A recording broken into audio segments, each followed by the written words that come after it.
السلام علیکم ورحمۃ اللہ وبرکاتہ۔ میرے بھائی اور بہنوں، اللہ رب العالمین کو ذکر کرنے والی زبانیں بڑی پسند ہیں، اور جو زبانیں زیادہ سے زیادہ ذکر کرتی ہیں پھر ان سے نکلی ہوئی دعا بڑی جلد اللہ کی بارگاہ میں قبول ہو جاتی ہے۔ اور خاص طور پر آج آپ کو ایک ایسا ذکر بتاتے ہیں جس کے پڑھنے کے بڑے فائدے ہیں۔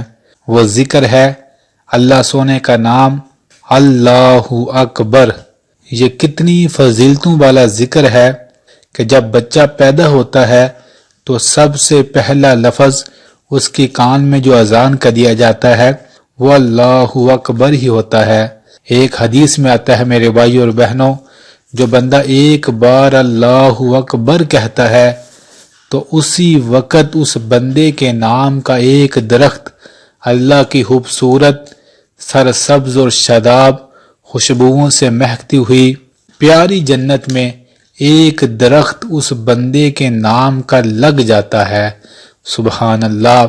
میرے بھائی اور بہنوں، اور بندہ مومن کو کیا چاہیے کہ وہ تھوڑا سا زبان کو ہلائے اور اللہ رب العالمین اسے کتنا بڑا مقام عطا فرما دیتے ہیں کہ جنت میں درختوں کے مالک اسے بنا دیتے ہیں۔ اور کل جب وہ دنیا سے جائے گا پھر جنت میں جانے کے بعد ان درختوں کے میوے کھائے گا اور ان درختوں کے سائے میں بیٹھے گا۔ تو میرے بھائی اور بہنوں، کوشش کریں ہر لمحہ زیادہ سے زیادہ اللہ اکبر پڑھتے رہیں، زبان بھی پاک ہوگی، دل بھی پاک ہوگا، اور اللہ کی جنت کے اندر آپ کے نام کے درخت بھی لگتے رہیں گے، اور سونا رب بھی آپ سے راضی ہوگا۔ امید ہے آپ اس ذکر کو زیادہ سے زیادہ پڑھیں گے۔ اللہ سونے سے دعا ہے وہ ہم سب کو زیادہ سے زیادہ ذکر کرنے والا بنا دے۔ بے شک ذکر قبر اور آخرت میں بڑا کام آنے والا ہے۔ جزاک اللہ۔